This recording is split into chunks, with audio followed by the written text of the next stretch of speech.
ಸಮಸ್ಯೆ ಅವ್ರು ಪರಿಹರಿಸ್ಬೋದಾರ. ಅವ್ರು ಮಾಡಂದ್ರೆ ಎಲ್ಲರೂ ಕೂಡ ಮಾಡಿದ್ರೆ ಮಾಡಿರಿ, ಬೇಡ ಅಂದ್ರೆ ಬಿಡ್ರಿ. ಜನಕ್ಕೆ ಬೇಕಲ್ರಿ. ನೀವೇನು ಮಾಡ್ತಾಯಿದ್ದೀರಿ, ಊರು ದೊಡ್ಡದಾಗ್ತದೆ, ಹೆಲ್ಪ್ ಆಗ್ತದೆ ರೀ, ಭೂಮಿ ಬೆಲೆ ಬರ್ತದೆ ಅಂತ ಹೇಳ್ತೀರಿ.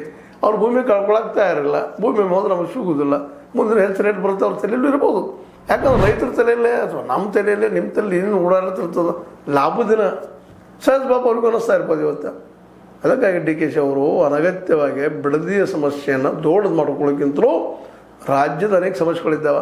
ಅಲ್ಲೇ ಆ ರೈತರಿಗೆ ಬಿಟ್ಟರೆ ಅದನ್ನು ಸಮಸ್ಯೆ ಅವ್ರಿಗೆ ಬೇಕಾದರೆ ಟೌನ್ಶಿಪ್ ಮಾಡ್ತಾರೆ, ಬರ್ತಾರೆ ನಿಮ್ಮ ಕಡೆ ಕೇಳೋದಲ್ಲ ಮಾಡಿ ನಮಗೆ ಅಂತೇಳಿ ನೋಡ್ರಿ. ಅದ್ರ ಮೆಜಾರಿಟಿ ಗೊತ್ತಾಗ್ತದೆ ನಿಮಗೂ. ನಿಮ್ಮದೇ ಅಂತ ಸೆಕ್ಯೂರಿಟಿ ಸರ್ವಿಸ್ಗಳಿದ್ದಾವೆ, ಮಾಡ್ತಾವೆ. ಅದು ಥ್ರೂ ಎರಡು ಜನ ರೈತರಿದ್ದಾರೆ, ಅವ್ರು ಬೇಕಿಲ್ಲ ಬ್ಯಾಡ ಅಂತ ತಿಳ್ಕೊಂಡು ಸಾರ್ವಜನಿಕವಾಗಿ ಮಾತಾಡಿಕೊಂಡು ಅದನ್ನು ಬಗ್ಗೆ ಚಲೋ ಅಂತ ಅನ್ನಿಸ್ತದೆ.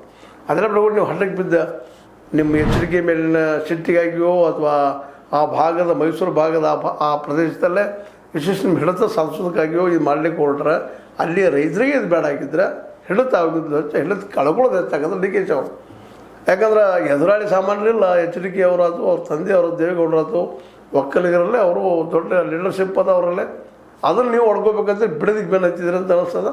ಆದ್ರೆ ಬಿಡದಿಲ್ಲ ರೈತರು ಅವ್ರ ಪರ ಹೋದ್ರೆ